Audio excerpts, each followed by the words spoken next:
Mumbai Indians Chennai super கிங்ஸை தொடர்ந்து Royal Challengers பெங்களூரும் இந்த வரிசையா 2 கப் அடிக்கிற ஒரு லெகசில என்ட்ரா இருக்காங்க இந்த வருஷம். போன வருஷம் 2025ல எப்படி அதிரடியா விளையாண்டு கப் அடிச்சாங்களோ அதே மாதிரியே 2026ல கன்சிஸ்டன்டா இவர் நல்லா விளையாண்டார் அவர் நல்லா விளையாண்டார் அப்படின்னு பிரிச்சு சொல்ல முடியாம எல்லாருமே ஒரு நல்ல ஒரு இன்டென்ட காட்டி ஆடி இந்த தடவையும் கப் அடிச்சிருக்காங்க ஆர்சிபி. இதுல என்னன்னா நேத்து பார்க்கும்போது இது ஒரு ஃபைனல் மேட்ச் பாக்குற மாதிரியே தெரியல. குஜராத் டைட்டன்ஸ் அப்படி வச்சு டாமினேட் பண்ணிட்டாங்க ஆர்சிபி. சீசன்ல இந்த லீக் மேட்ச்ல கூட 200 ரன் பார்த்தோம். ஆனா ஃபைனல்ல பாத்தீங்கன்னா டாஸ் வின் பண்ணி பவுலிங் சூஸ் பண்ண ஆர்சிபி பவுலிங் மிரட்டி விட்டு ஜிடிஏ வெறும் 155 ரன் தான் அடிக்க விட்டாங்க. அந்த 158 ரன் 5 விக்கெட் இழந்து காட்டுத்தனமான ஆடல. நாங்க இதுக்கப்புறம் காட்டுத்தனமா ஆடி இந்த நெட் ரன் ரேட் அடுத்த சீசனுக்கு தூக்கிட்டு போக முடியும், பொறுமையாடி ஜெயிச்சா போதும் அப்படின்னு சொல்லி 18வது ஓவர்ல மேட்சை முடிச்சிருக்காங்க. அதுல முக்கியமா விராட் கோலி வந்து ஆரம்பத்துல இருந்து நின்னு முடிகிற வரை அந்த மேட்சை முடிச்சு கொடுத்துட்டு போனா 75 ரன். ஆர்சிபிக்கு பதட்டமே இல்லாம ஒரு பக்காவான வெற்றி. மேட்ச் போயிட்டு இருக்கையில சங்கி வாட அப்படியே அடிச்சுக்கிட்டு இருந்துச்சு. என்னமோ இந்தியாக்குள்ள இந்த ஒரு மதம் தான் இருக்கு அப்படின்ற மாதிரி மதவெறிய லைட்டா அப்படியே லைட்டா தூவி விட்டு அப்படி கேவலமா பண்ணிட்டு இருக்காங்க அப்படின்னு பார்த்தா எங்க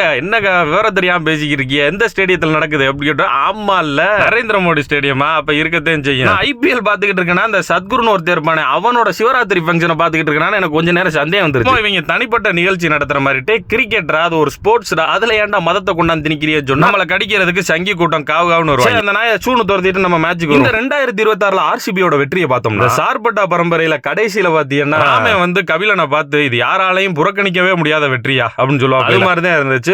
தரமான சீசன் பூரா நல்லா விளையாண்டு ஒரு டீம் வந்து கப்ப தூக்குது. இன்னொரு பக்கம் ஒரு பையனுக்கு 18 வயசு கூட ஆகல, 15 வயசு தான். சூரியவன்சின்னு ஒரு பயாரி வைபவ் சூரியவன்சி பேட்டிங் எடுத்துக்கிட்டா இந்த சீசன் முழுக்க என்னெல்லாம் அவார்டு கொடுப்பீங்களோ அது பூரா எனக்கு ஒதுக்கி வைங்க அப்படின்னு வந்து உட்காந்துட்டா. ஸ்கூல் படிக்கும் போதெல்லாம் ஒரு டயலாக் வந்து ஃபேமஸா இருக்கும், கடுகு சிறுத்தாலும் காரம் கடுசா இருக்கும் அப்படின்ற நான் வந்து வைபவ் சூரியவன்சிட்ட பார்த்தேன் பேட்டிங். சரி வீடியோ முடிப்போம். ஆர்சிபிக்கு அடுத்த வெற்றி அமர்க்கலமான வெற்றி. ஆர்சிபி டீமுக்கும் தரமான கேப்டனா செயல்பட்ட ரஜத் பட்டிதாருக்கும் வாழ்த்துக்கள்.